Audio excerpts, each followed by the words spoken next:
যেদিন আমার নবী দুনিয়াতে শুভাগমন করে, সাতটা আসমান আমার আল্লাহ নূর দিয়া সাজাইছে, জমিনকে আমার আল্লাহ নূর দিয়ে আলোকিত করেছে, ফেরেশতাদেরকে লাইনে লাইনে দাঁড় করায় আদেশ দিয়েছে, তোমরা দাঁড়িয়ে আমার হাবিবের উপরে সালাত সালাম পড়ো। আজকে আমার হাবিব দুনিয়াতে শুভাগমন করছে। কাবা ঘরের ছাদে, পৃথিবীর পশ্চিম প্রান্তে, পৃথিবীর পূর্ব প্রান্তে, তিন জায়গায় আমার আল্লাহ ফেরেশতার মাধ্যমে পতাকা উড়াইছে।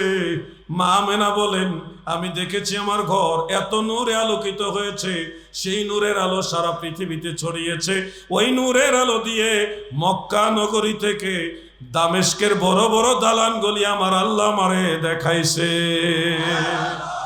আমার নবী যেদিন দুনিয়াতে এসে, আমার নবীজির আম্মা জান মা আমেনা বলেন, আমি তখন দেখলাম নবীজি দুনিয়াতে আমাদের মতো বস্ত্রহীন অবস্থায় আসেননি, তিনি এমন ভাবে এসেছেন আমার নবীজির লজ্জাস্থান মুবারক প্রকাশিত ছিল না, সতর মুবারক ঢাকনা ছিল, জান্নাতি কাপড় পরে আমার আল্লাহ নবীরে পাঠাইছে। যার কারণে নবীজি নিজেই বলেছেন, আন আনাস ইবনে মালিক রাদিয়াল্লাহু আনহু قال قال رسول الله صلى الله عليه وسلم من كرامتي على ربي اني ولدت مختونا ولم يرى احد سوءتي رواه الطبراني في الاوساط। আমার নবীজি বলেন, আমাকে আমার আল্লাহ এমন এক বৈশিষ্ট্য দিয়েছেন, আমার লজ্জাস্থান দুনিয়ার কেউ দেখে নাই গো, আমার লজ্জাস্থান দুনিয়ার কোনো মানুষ দেখে নাই। ওয়ালাম ইউরা আহাদুন সাওয়াতি, আমার সতর মোবারক কেউ একজনও দেখে নাই। বলবেন নবীর মা কি দেখে নাই? না, নবীর মা কেউ আল্লাহ দেখায় নাই। কিভাবে সম্ভব হুজুর? তুমি জানো না আমার নবীজি শিশুকালে যখনই নবীজির আম্মা জান নবীজির দুধ মা হালিমা, নবীজির সর্বপ্রথম যিনি দুধ পান করাইছেন তিনি নবীর মাও নয়, দুধ মা হালিমাও নয়। বলেন তো নবীকে সর্বপ্রথম দুধ পান করাইছে কে? কেউ জানেন না? সর্বপ্রথম আমার নবী কার দুধ পান করেছেন দুনিয়াতে এসে? তিনি হলেন আবু লাহাবের দাসী ছিলেন হযরতে সুয়াইবা রাদিয়াল্লাহু তাআলা আনহা। তিনি সর্বপ্রথম নবীজিকে দুধ পান করেছেন। উনি মুসলমানও হয়েছিলেন। নামটা সুয়াইবা। বলেন নাম কি? নামটা মনে রাখেন। অনেক কথা এখানে। নবীজির প্রস্রাব মুবারক, পায়খানা মুবারক শিশুকালে ব্যাগ হতে পারে, নবীজির পরিষ্কারের প্রয়োজন হতে পারে, নতুন কাপড় বা আরেকটা কাপড় চেঞ্জ করে দেওয়া প্রয়োজন হতে পারে। এই ধরনের মন মানসিকতা নিয়ে যখনই নবীজির কাছে দুধ মা যারা, নবীজির খাদেমা যারা ছিলেন, তিনারা যখনই যাইতেন তখনই দেখতেন কে জনে এইমাত্র আবার কাপড় চেঞ্জ করে দিয়ে পড়ায় গেছে। ওনাদের মাইন্ডের মধ্যে আল্লাহ সেটা মেসেজ করে দিতেন, তোমাকে খেদমত, এই খেদমতটা তোমাদের করতে হবে না, এই খেদমতটা আমি আল্লাহ স্পেশাল করাই দিলাম। সুবহানাল্লাহ বলে। বলবেন হুজুর নবীজির স্ত্রীগণ 11 থেকে 13 জন স্ত্রী, তিনারা কি নবীজির সতর মোবারক দেখেনি? উত্তর হবে না, তিনারাও কেউ দেখে নাই। ইবনু মাজাহ শরীফের মধ্যে উল্লেখ, আম্মা জান আয়েশা বলেন, মা নাযারতু আও মারাইতু ফারজা রাসূলিল্লাহি সাল্লাল্লাহু আলাইহি ওয়াসাল্লাম কাত্তু, আমি আমার নবীজির লজ্জাস্থান বা সতর মোবারক ইচ্ছায় অনিচ্ছায় চর্ম চোখে কিংবা একটু তন্দ্রাচ্ছন্ন হয়ে কোনোভাবেই কখনো দেখি না।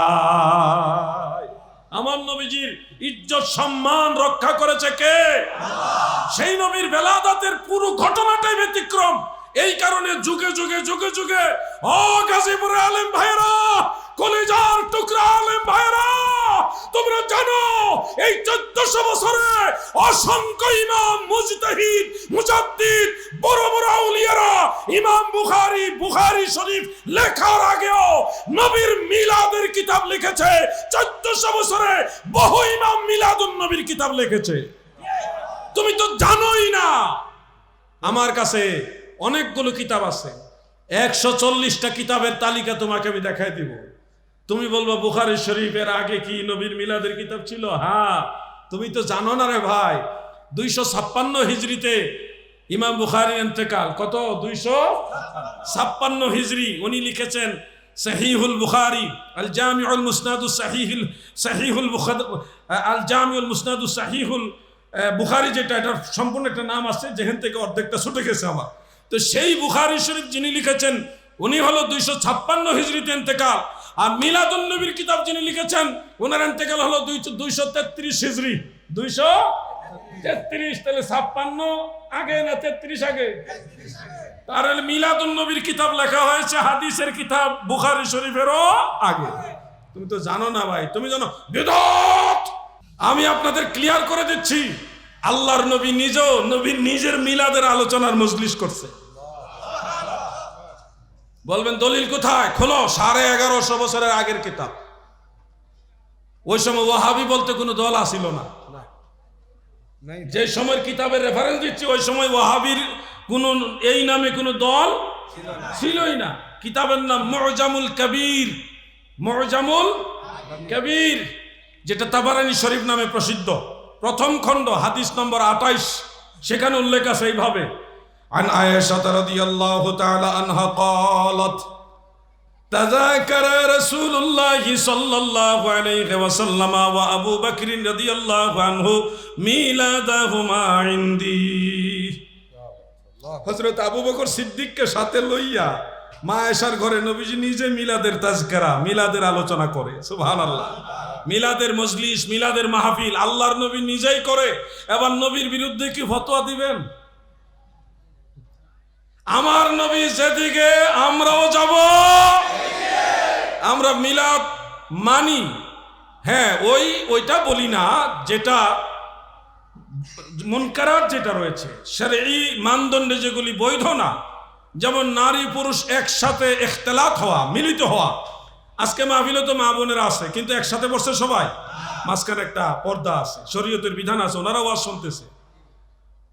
মনে রাখবেন ভাই, আমরা যেটা শরীয়তের রুলস আছে সেটা মেনে আমরা আমল করি। নবীর দুরুদ সালামের মাধ্যমে রাসূল পাকের জিকরে বেলাদাতের আলোচনা আমরা করি, এটা নবীর মহব্বতে করি। আপনি যদি বলেন এটা আপনি কেন করবেন, আরে ভাই কেন করব না সেটা বলো। আমি আমার নবীর আলোচনা করব নাকি ফেরাউন নমরুদের আলোচনা করব নাকি? নমরুদের আলোচনা ফেরাউনের আলোচনা করলে কারো কোনো অবজেকশন নাই, নবীর মিলাদের আলোচনা করলে অবজেকশন। এখান থেকে বোঝা যায় এদের দিলে নবীর মহব্বত নাই, ঠিক কি না? নবীর উম্মত, নবীর কথাই তো বলবো।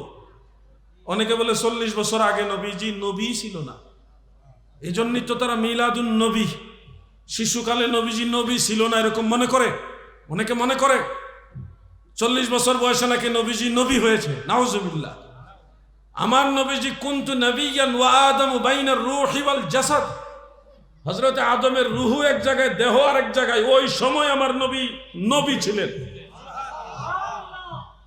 কুনতু আউওয়ালান নবিয়িনা ফিল খালক, অন্য রওয়ায়াত আছে সৃষ্টির মধ্যে আমার নবী সর্বপ্রথম নবী, সর্বপ্রথম নবী। নবীজির ইজ্জত সম্মানের বিষয়টা বুঝতে হবে।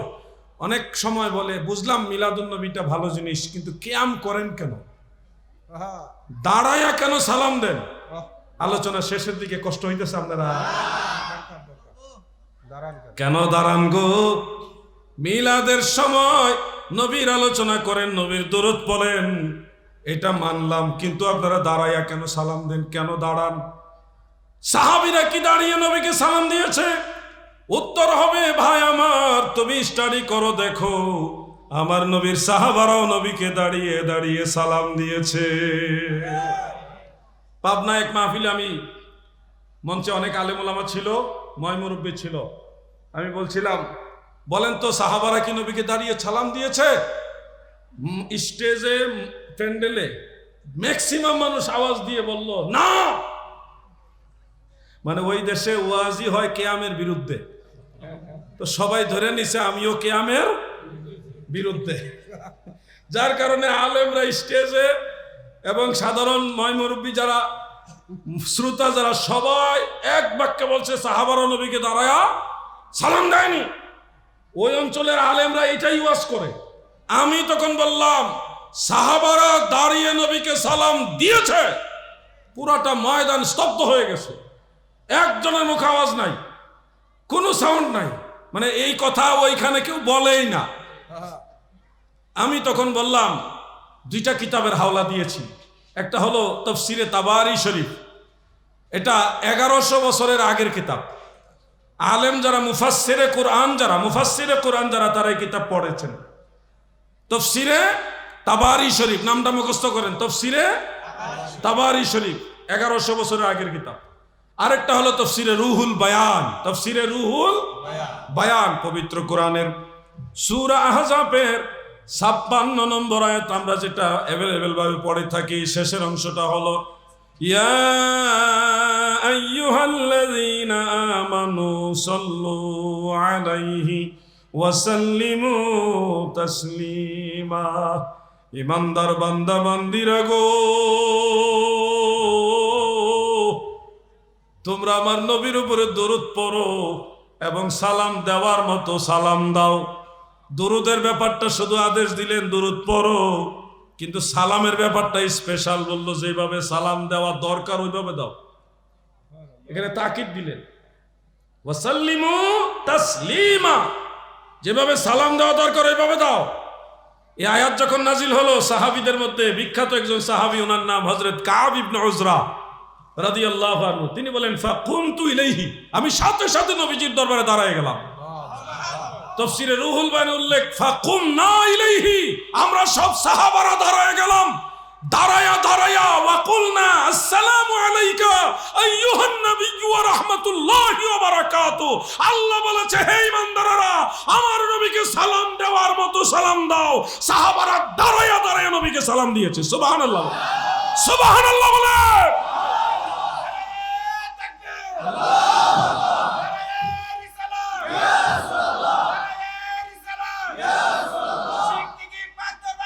জিন্দাবাদ, আমার নাম লাগবে না। শুনেন, মিলাদ কিয়ামের উপর আমার লেখা একটা বই আছে, এটাও তো একটা, এই যে এই পুরোটা বই শুধু মিলাদ কিয়ামের উপরে লেখা। আমি কি এতগুলো ওয়াজ এই 1-1.5 ঘন্টায় করা সম্ভব না? যার কারণে যতটুকু সম্ভব হয়েছে আপনাদের বললাম। আরো অনেক কথা আছে, এক মাহফিলে সব বলা যায় না, চাইলেও হয় না। নামাজের ওয়াজ আছে, রোজার মাস, রোজার ওয়াজ আছে, জাকাত সামনে, মানুষ জাকাত দিবে এই কয়দিন, জাকাতের ওয়াজ আছে, সদকাতুল ফিতরের ওয়াজ আছে, ঈদের নামাজের ওয়াজ আছে, লাইলাতুল কদরের ওয়াজ আছে। আমি তো অনেক বিষয় কথা বলার ইচ্ছা ছিল আমার, আজকে মাহে রমাদান রিলেটেড আলোচনাগুলি করার ইচ্ছা ছিল, কিন্তু কর্তৃপক্ষের রিকোয়েস্টের কারণে আমি এই সাবজেক্টে আলোচনা করেছি। সুন্দর হয়েছে, তাই না? আপনারা কেউ বললেন না যে জিহাদি সাহেব রোজার মাসে রোজার ওয়াজ করলো না কেন? আমার ইচ্ছা ছিল ওইটাই আলোচনা করা, কিন্তু যারা আমাকে দাওয়াত করেছেন, সাহেবে দাওয়াত, তাদের দাবি একটা রাখতে হয় না, এই জন্য বললাম। মিলাদুন নবীর উপরে বইটা আপডেট ভার্সন, এটা আপনারা 200 টাকা খরচ করে সংগ্রহ করে নেন, আপনাদের কাছে আসবে, চুপচাপ সংগ্রহ করে নেবেন। 200 টাকা নিজে পড়েন, সন্তানদের জন্য এই বইগুলি উপহার দেন, তাদেরকে গিফট দেন। সুন্নাত, কিন্তু বিয়ে করা ফরজও হয়, ওয়াজিবও হয়। তো এই 3টা হুকুম কিন্তু একরকম না। এমনিতে স্বাভাবিক হলো বিবাহ করা সুন্নত, কিন্তু সে যদি পাপাচারে লিপ্ত হওয়ার এরকম একটা পরিস্থিতি তৈরি হয়, তখন তার আমল আখলাক ভালো রাখার জন্যে, এই ফাসেকি কাজ থেকে বিরত রাখার জন্য তাকে বিবাহ করা ফরজ হয়ে যায়, তখন সুন্নতটাই ফরজ হয়ে যায়। কথা বুঝতে পারছেন নি? ঠিক বায়াতের বিধানটা, যারা ধরেন বুজুর্গ, তাদের জন্য বায়াত হওয়া ওয়াজিব না, ফরজ না, মুস্তাহাব। কিন্তু যারা গুনাহগার, সাধারণ মানুষ, তারা অবশ্যই বায়াত হইতে হবে, কারণ তারা নবীর তরিকা সম্পর্কে জানে না, কিভাবে জান্নাতে যেতে হবে, কিভাবে আল্লাহর মারিফত হাসিল করতে হবে, এটা তাদের জানা ফরজ। আল্লাহ সম্পর্কে জানা, নবী সম্পর্কে জানা, ঈমান সম্পর্কে জানা, ইসলাম সম্পর্কে জানা, এটা দরকার আছে না? তো সেই জিনিস জানার জন্য যারা আওয়াম আছেন, আপনাদের অবশ্যই বায়াত গ্রহণ করতে হবে, নাহলে ঈমানের রাস্তা চিনবেন কার কাছ থেকে? নিজে নিজে ডাক্তার হওয়া যায় না, নিজে নিজে ইঞ্জিনিয়ার হওয়া যায় না, নিজে নিজে আপনি চাইলে কিছু হইতে পারবেন না, কারো না কারো সহযোগিতা নিতে হবে। ঠিক তেমনি ভাবে আপনি যদি আল্লাহর ওলি হইতে চান, আপনি যদি আল্লাহর প্রিয় বান্দা হইতে চান, মুমিনে কামিল হইতে চান, তাহলে আল্লাহর ওলির কাছে বায়াত হইতে হবে। বায়াতের কথা কোরআনে আছে, ইন্নাল্লাযীনা ইউবাইউনাকা ইন্নামা ইউবাইউনাল্লাহ ইয়াদুল্লাহি ফাওকা আইদিহিম। বায়াতের বিধান কিয়ামত পর্যন্ত চলবে, মনে রাখবেন। বায়াত 2 প্রকার, বায়াত 2 প্রকার। একটা হলো, খুব মনোযোগ, একটা হলো নবী করিম সাল্লাল্লাহু আলাইহি সাল্লামের পর্দা নেওয়ার 30 বছর পর্যন্ত ছিল, এটা হলো বায়াত, ওই বায়াত যে খেলাফতে নবুয়ত। আর 30 বছর শেরে খুদা মাওলা আলী শাহাদাতের পরে ইমাম হাসান রাদিয়াল্লাহু আনহু যখন শাহাদাত বরণ করলেন, তখন 30 বছর কমপ্লিট হয়ে গেল। তখন খেলাফতে নবুয়ত বন্ধ হয়ে গেছে, খেলাফতে নবুয়ত বন্ধ হয়ে গেছে। তখন মুলকিয়াত আসছে। মুলকিয়াত মানে রাজতন্ত্র, বাদশাহ, রাজা, মালিক ফাহাদ বলে না, বাদশাহ ফাহাদ, এই মুলকিয়াত আসছে ওই 30 বছর পর থেকে। এই 30 বছরের পরে ইমাম হুসাইন রাদিয়াল্লাহু আনহু যখন কারবালায়, তখন তিনিও তো নবীর আওলাদ, আহলে বাইতের রাসূল। তিনি যখন মুসলিম বিন আকিলকে প্রতিনিধি হিসেবে পাঠালেন কুফায়, কুফার মানুষ কিন্তু মুসলিম বিন আকিলের কাছে বায়াত হয়েছিল, 40,000-এর মতো মানুষ বায়াত হয়েছে। ইমাম হুসাইন রাদিয়াল্লাহু আনহুর প্রতিনিধি হিসেবে ওনার কাছে বায়াত হয়েছে। বায়াতটা মূলত ওনার কাছে না, ওনার মাধ্যমে ইমাম হুসাইন রাদিয়াল্লাহু আনহুর কাছে বায়াত হয়েছে। এই বায়াতটা ছিল খেলাফতে বেলায়াত, বেলায়াতের খেলাফত। এই ইমাম হুসাইন রাদিয়াল্লাহু আনহু আলে রাসূল, আওলাদে রাসূল, যারা পাঞ্জাতনের সদস্য, ইমাম জাফর সাদিক, ইমাম মুহাম্মদ বাকির, ইমাম মুসা কাজিম, ইনাদের সিলসিলা বাই সিলসিলা হয়ে আস্তে আস্তে এই পর্যন্ত সেই বেলায়েতের খেলাফত চলমান আছে, কিয়ামত পর্যন্ত আসবে। সর্বশেষ খলিফা হবে ইমাম মাহদী আলাইহিস সালাম, সর্বশেষ খলিফা এই জমিনে ইমাম মাহদী আলাইহিস সালাম। তো সেই খলিফা, খেলাফত, এগুলি মানতে হবে, বায়াত গ্রহণ করতে হবে। বায়াতের উপর আমার লেখা একটা আলাদা কিতাব আছে, এগুলি সময় সাপেক্ষ ব্যাপার। চাইছিলাম শেষ করব 12:30, এখন বাজে 1:21। বায়াতটা কি পুরুষের জন্য নাকি মহিলাদের জন্যও? উত্তর হলো বায়াত নারী পুরুষ সকলের জন্য। হ্যাঁ, বেশ কম আছে, পুরুষ হাতে হাত দিয়ে বায়াত হবে পীর সাহেবের সরাসরি কাছে গিয়ে, আর মহিলারা বায়াত হবে জবানে জবান মিলে, হাতে হাত রাখবে না, পর্দার আড়াল থেকে, শরীয়ত মেইনটেইন করে। মহিলাদের বায়াতের কথাও কোরআনে আছে, সূরা মুমতাহিনার 12 নম্বর আয়াত, ইয়া আইয়ুহান নাবিয়্যু ইযা জাআকাল মুমিনাতু ইউবাইউনাকা আলা আল্লা ইউশরিকনা বিল্লাহি শাইআ ইলা আখিরিল আয়া। মহিলাদের একটা দল নবীজির কাছে বায়াত হইতে এসেছিলেন, কিন্তু নবীজি বায়াত করছেন না, কারণ তখনও অনুমতি হয়নি। ঠিক ওই কারণে আল্লাহ তাআলা আয়াত নাজিল করলেন, হে আমার নবী, মুমিন মহিলাদের থেকে যদি কেউ বায়াত হইতে আসে, আপনি তারা শিরক করবে না, সন্তান হত্যা করবে না, জেনা করবে না, চুরি করবে না, এক কথায় পাপ কাজ করবে না, ভালো কাজ করবে, এই নিয়তে মহিলারা যদি বায়াত হইতে আসে, আপনি তাদের বায়াত করেন, আল্লাহর আদেশ। আপনি বিরোধিতা করে লাভ নাই, আপনার গোলামি আমরা করি না, আমরা মাওলার গোলামি করি। মা বোনরাও বায়াত হবেন পর্দার আড়াল থেকে। একটা মহিলা বায়াত হয়ে গেলে এই ঘরে আর ওয়াহাবি ঢুকবে না। পুরুষের বায়াতের চেয়ে মহিলাদের বায়াতের গুরুত্ব দেন। ঘরের মহিলা সুন্নি হয়ে গেলে বাচ্চা কাচ্চা সুন্নি হবে। আপনাকে চেষ্টা করা লাগবে না, কষ্ট করা লাগবে না, আপনি শুধু বই পুস্তক দিবেন, একটু বলবেন। আর মহিলা পৃথিবীতে সর্বপ্রথম শিক্ষক হলো আমাদের মা। মা যদি তরিকাপন্থী হয়, বায়াতে রাসূল গ্রহণ করে, মা যদি সুন্নি তরিকাপন্থী হয়ে যায়, তখন সন্তানরা অটোমেটিক নবীর তরিকার মধ্যে আসবে। এমনকি ওই ঘরের পুরুষ লোকের মধ্যে যদি আমলে ভেজাল থাকে, দুর্বলতা থাকে, ওই মহিলাই ঠিক করে দিব। এজন্য মহিলাদের বায়াত দরকার আছে, তবে বেলাইনে না, লাইনে। ঠিক আছে? ওকে, আজকে এখানে আলোচনা শেষ।